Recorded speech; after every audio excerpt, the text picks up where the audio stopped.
Well, thank you for staying. Boy, are we glad to have you as we get into the newspaper review. It's 40 minutes off the top of the hour. In some 30 minutes, we'll be done with this. And we're hosting Executive Director, Media Foundation for West Africa, Sulemana Brima. Mr. Brima, very good morning to you, sir.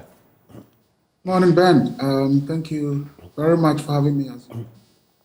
Well, it's really good to have you. But to kickstart the conversation, over the weekend, I watched you together with Madam Ama and others deliberate very interestingly on the media space and everything happening here. One thing that struck me, the fact that 87% of our media houses are owned by just about 4 conglomerates, so to speak, and we know them. We don't even need to do overkill or belabor the point. I want to know what your thinking is on that and how it impacts or shapes the media landscape in Ghana.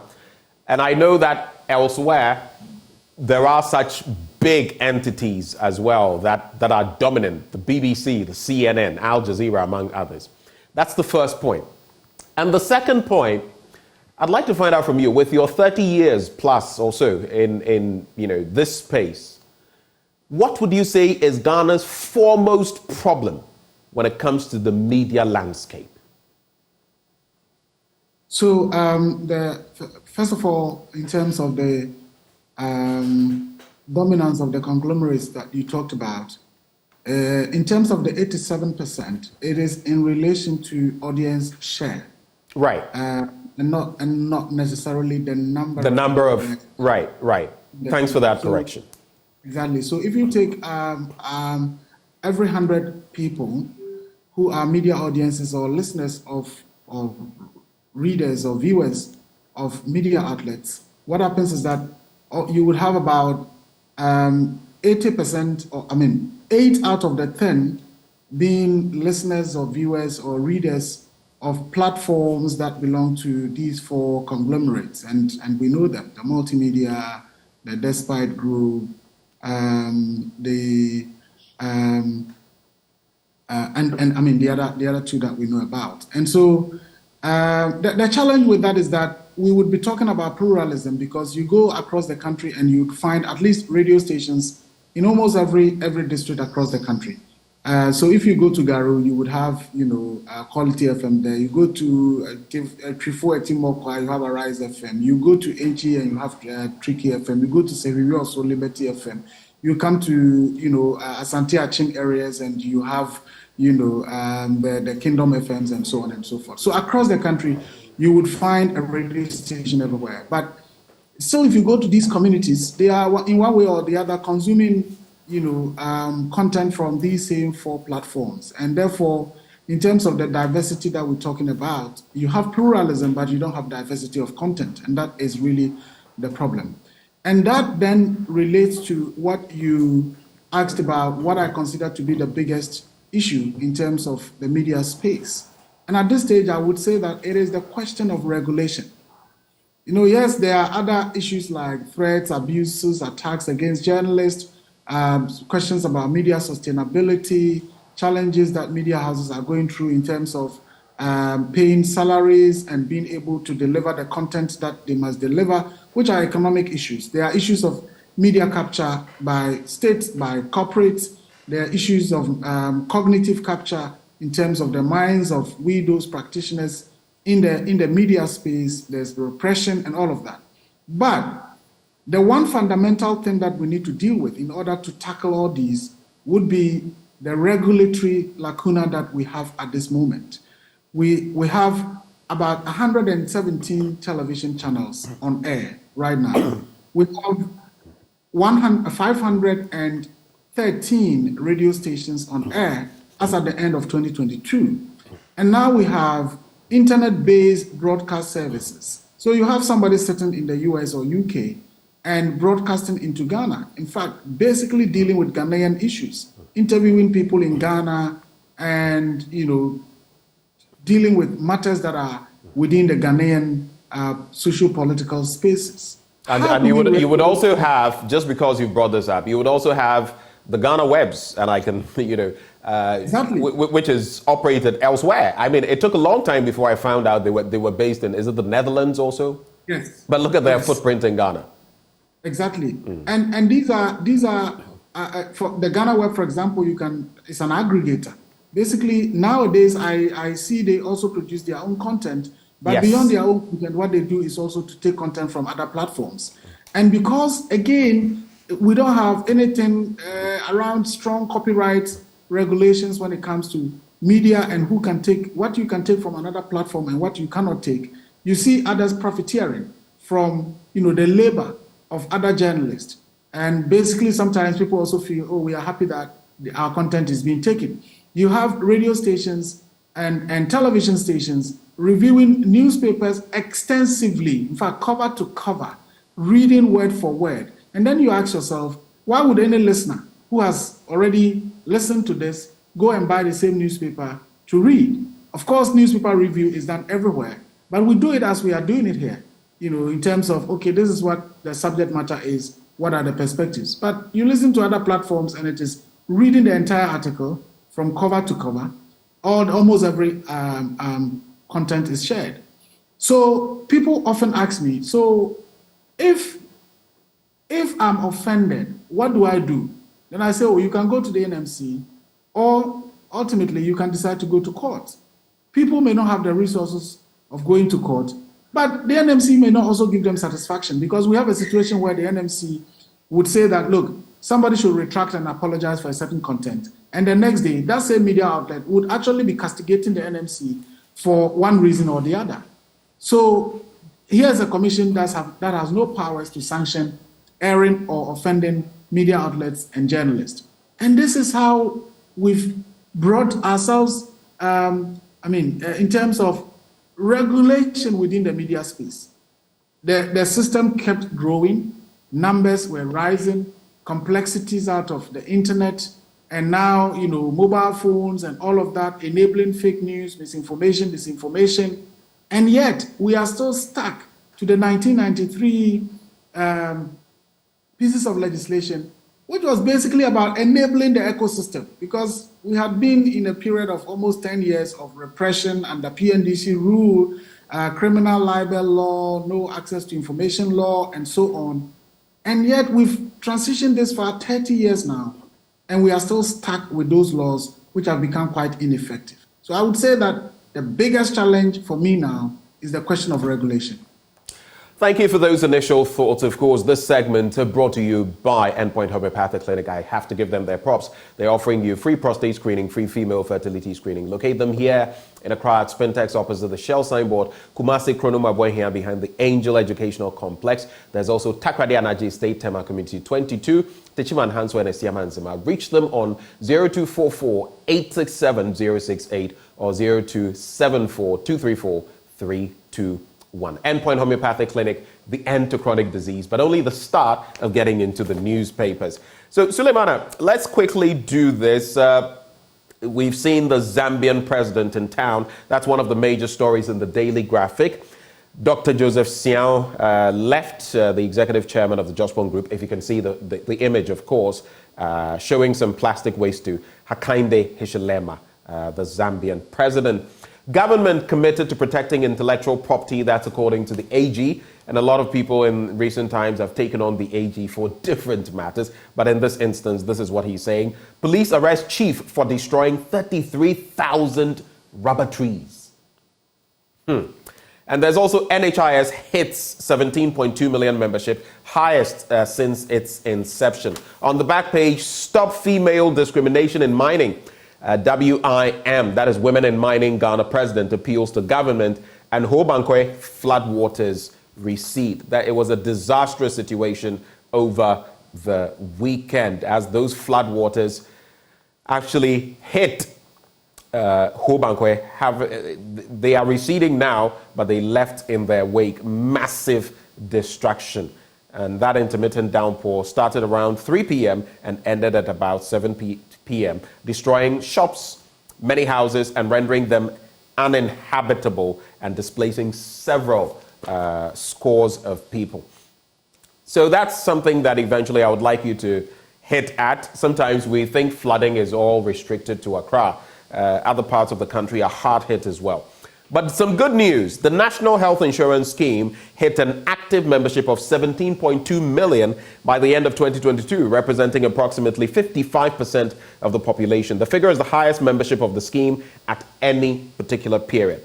At a news conference in Accra last Friday, the Chief Executive Officer of the National Health Insurance Authority, Dr. Bernard Okoboy, said despite the high subscription, the NHIS had paid more than 471 million Ghana cedis to its 4,500 credentialed healthcare providers across the country. But of course, there are those who say there are issues with using the Ghana card in different hospital facilities and that cash and carry is becoming a thing again. Let me just add the story from page 16, or maybe those two stories from page 16, and have you reflect on them.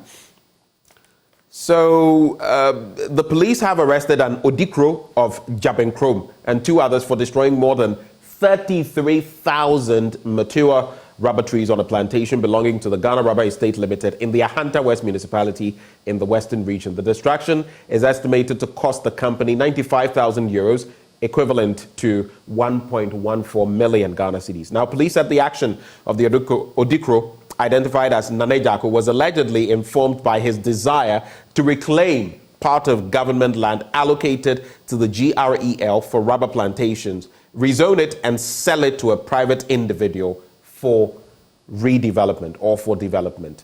And then there is the Zambian president. We brought that in the news, but just to re-echo, the president of Zambia, Hakainde Hichilema, has urged African states to deploy trade and other partnerships as benchmarks for collaboration to move the continent forward. We know, of course, that he was inspecting Zoom Lion's compost site. So, quick stories for your reflection.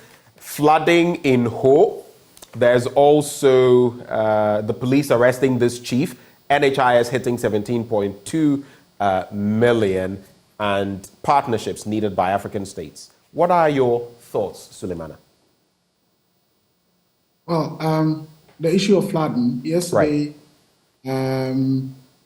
it started raining in different parts of Accra, and within matters of a few hours, we had videos circulating showing how different parts of the city had gotten flooded.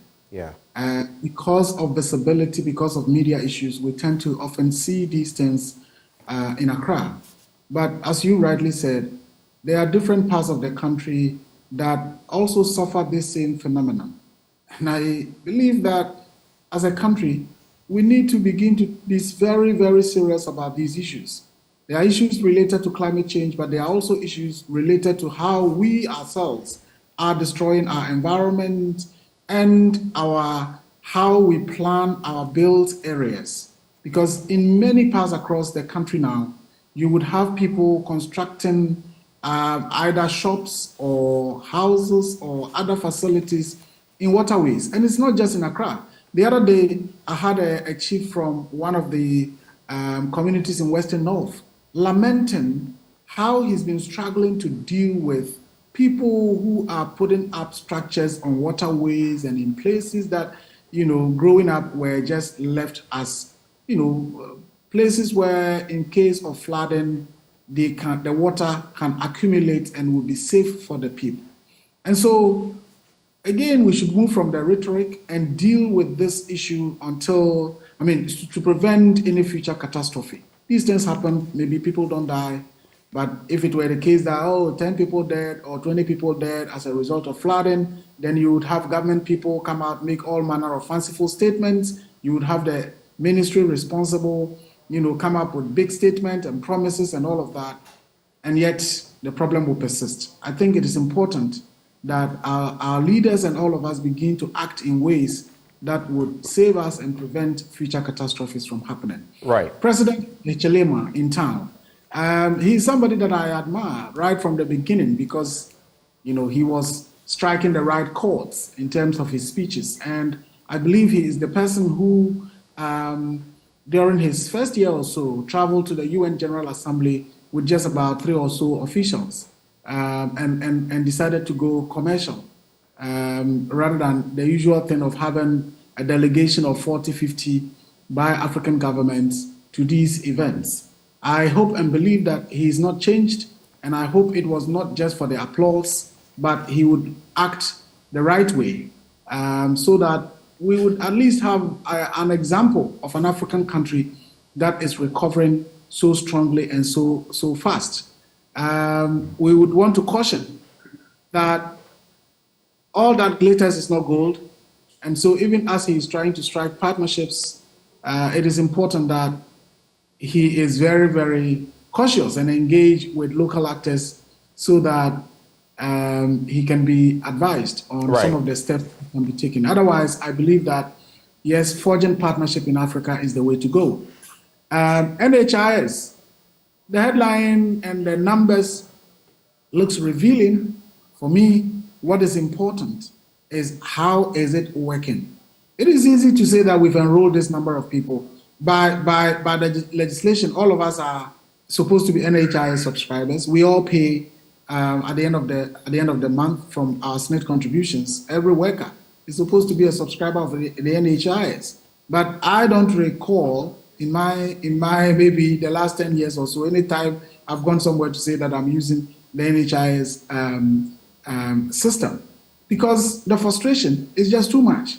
We have parents, we have relatives out there in various districts across the country who will tell you, who would ask you for money for health issues, and then you ask them, oh, but why don't you have the NHIS card? And they will tell you, oh, is either the clinic or the facility here would not accept it, or even if they would accept, what you go through is a problem. Right. It's just like talking about the number of schools we have built, the number of kids in school, and what we often avoid is how are the schools doing? You know, how well are our kids doing in the education sector?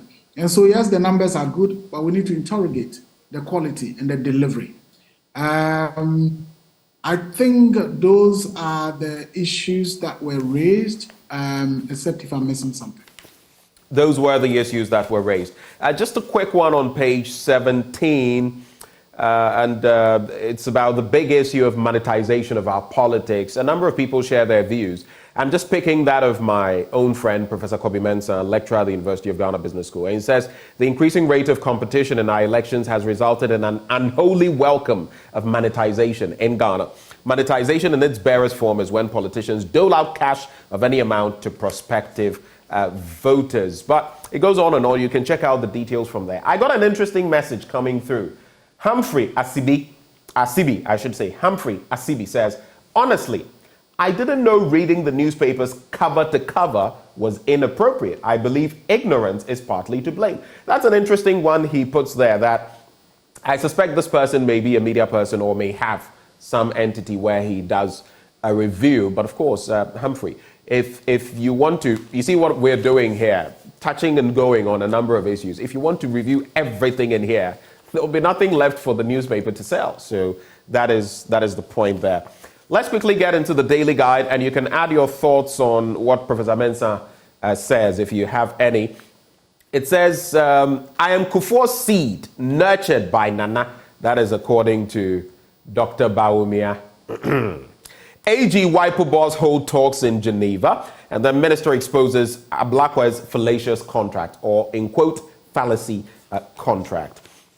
But in there too, when you go to page 3, mausoleum renovation, there's a cartoon there of a cherub-like, angelic Dr. Kwame Nkrumah shaking hands with Nana Addo Dankwa Akufo-Addo and saying, Aiko why? And of course, we cannot stop celebrating the president for the Kwame Nkrumah mausoleum. I always say there's a lot to be done, but at least it starts somewhere. And that renovation is a feather in the president's cap.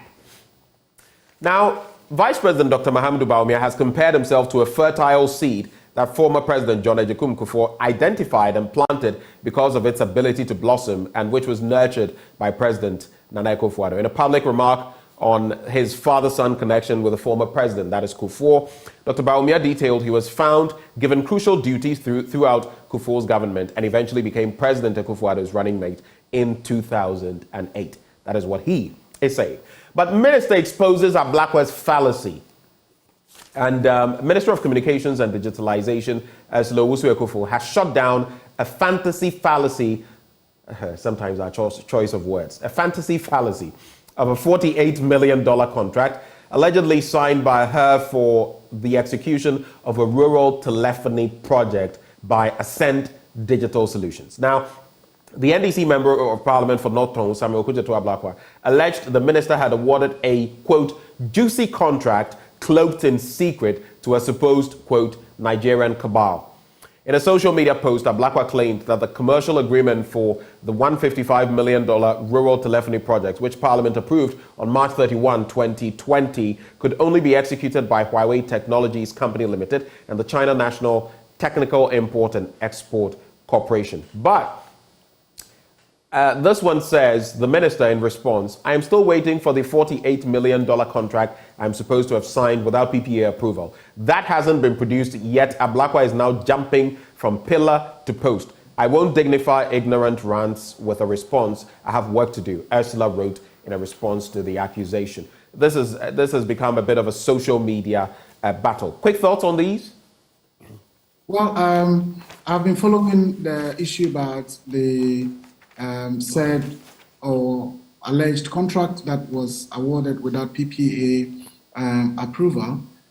I think that the problem of our media is sometimes reflected in how the Daily Guide has presented this particular story when it says the minister has exposed blah, blah, blah. Yeah. And then that same story, you don't find the same newspaper talking to, let's say, Ablakwa. Because Ablakwa says this, the minister says that, but what is the truth? That is what people want, and not the partisan angles with which we report.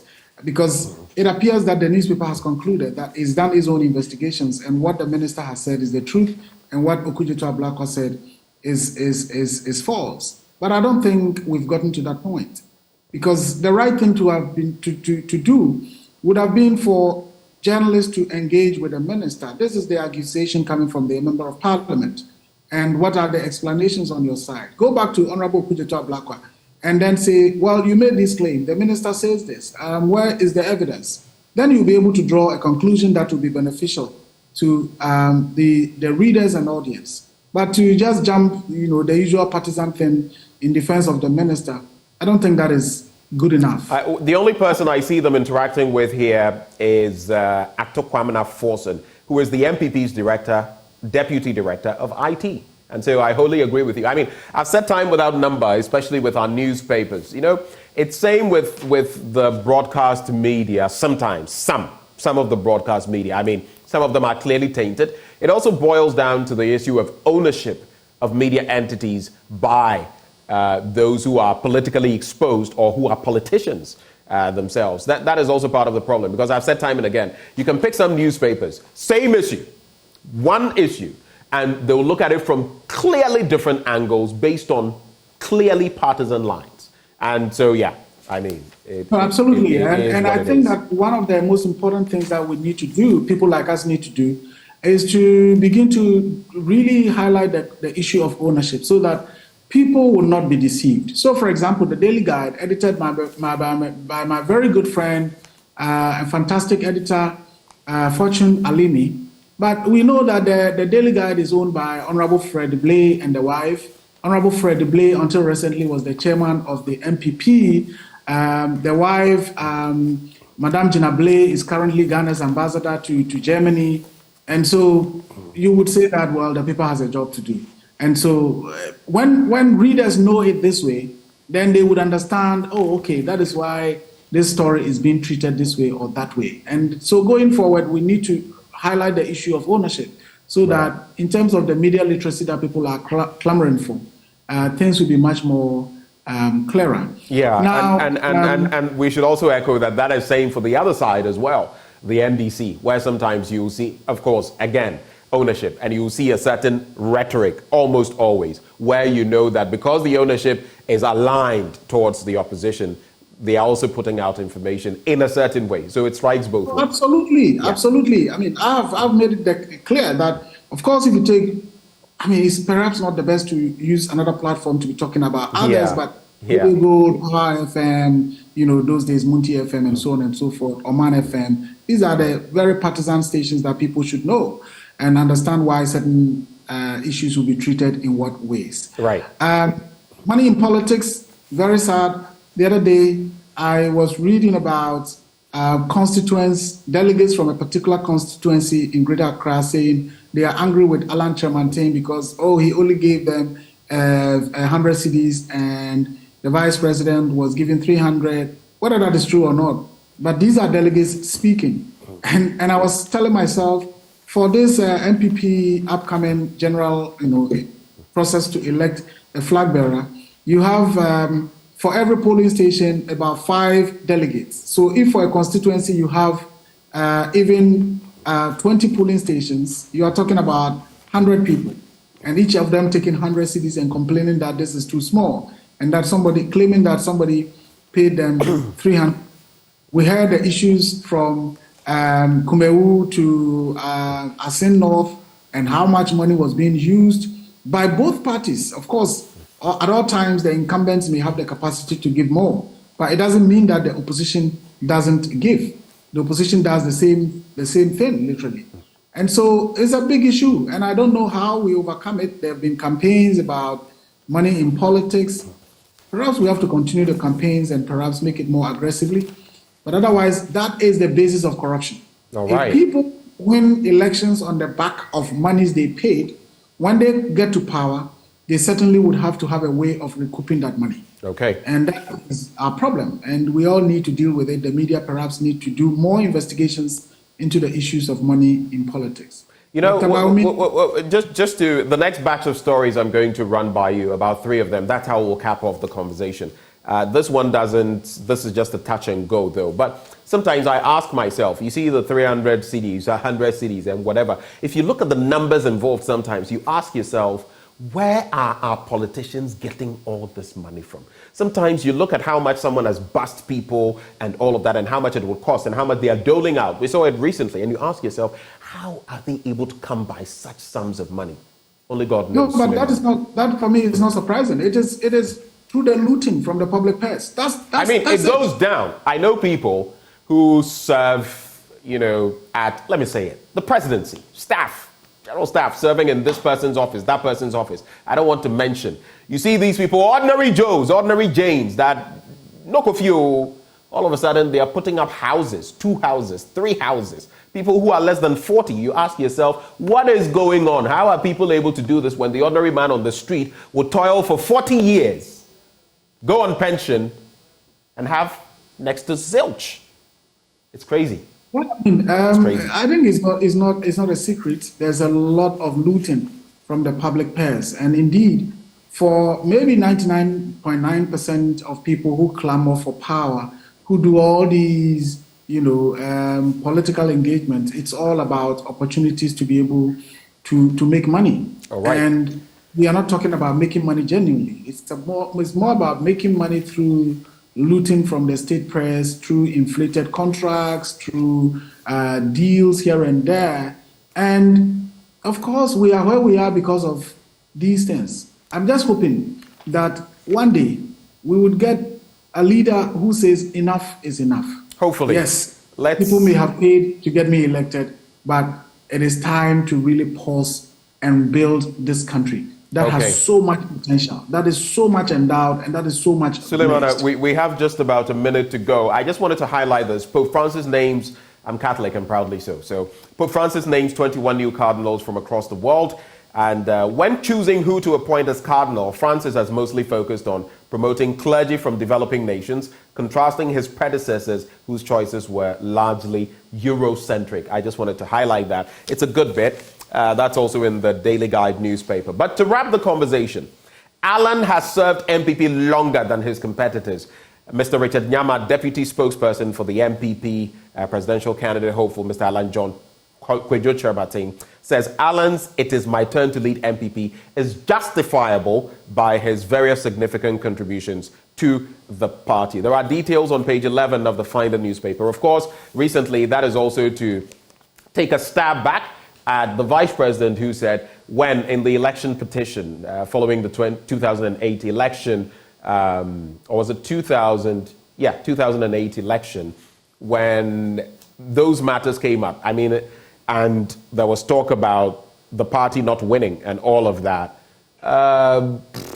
He was the one who was in the box. He was the one who was there, and so that was that. So, any quick reflections on those stories? And there's also Ghana Beyond Gold. Let me just add this. Ghana Beyond Gold, I found it very interesting. The author is basically saying we should look beyond gold and look at salt and lithium. Quick thoughts? Well, the NPP internal politics is getting very, very interesting. Of course, everyone trying to flag what they think would push them far. Alan's camp trying to play the issue about when he joined the party and what he had done, the Young Executives Forums, contributions, and all of that. And of course, Dr. Baumia talking about, yes, I may not have been in this as long as you have been, but my short stay has produced or has gotten me to do certain things that are extraordinary in terms of representation of the party in court and so on and so forth. Well, that's internally to the NPP and for them to decide. Ghana Beyond Gold and lithium. We've had Beyond Aid for some time now. There's a lot to do, and I fully agree. We actually now looking so much into the mining sector, which is fine, but it's all about how we manage the sector in ways that will be beneficial to the people of Ghana and to the ordinary people out there. And so, yes, we need to look at how we diversify our sources of revenue as a country. And of course, lithium is a big thing around the world now. And I hear we have a lot of deposits in the central region. And again, how we exploit those resources will be the issues that we need to look at. Mr. Brima, thank you so much for joining the conversation. I just had to remind myself that I was referencing the 2012 election petition, not 2008, when Tain was the crucial decider. But thank you so much for your time, and we wish you the best of the day, sir. Keep being so much. What you are for Mother Ghana. Thank you so much. Have a great week. And that is Suleiman Brima, Executive Director, Media Foundation for West Africa. As we get into sports now, this segment brought to you by Endpoint Homeopathic Clinic. And they are saying it's the end to chronic disease. But guess what? If you have any prostate issues, or even if you don't, get yourself checked for free at Endpoint Homeopathic Clinic. If you're a woman, fertility issues, go to Endpoint Homeopathic Clinic. They are here in Accra at Spintex opposite the Shell signboard. Kumasi, Kronoma here behind the Angel Educational Complex.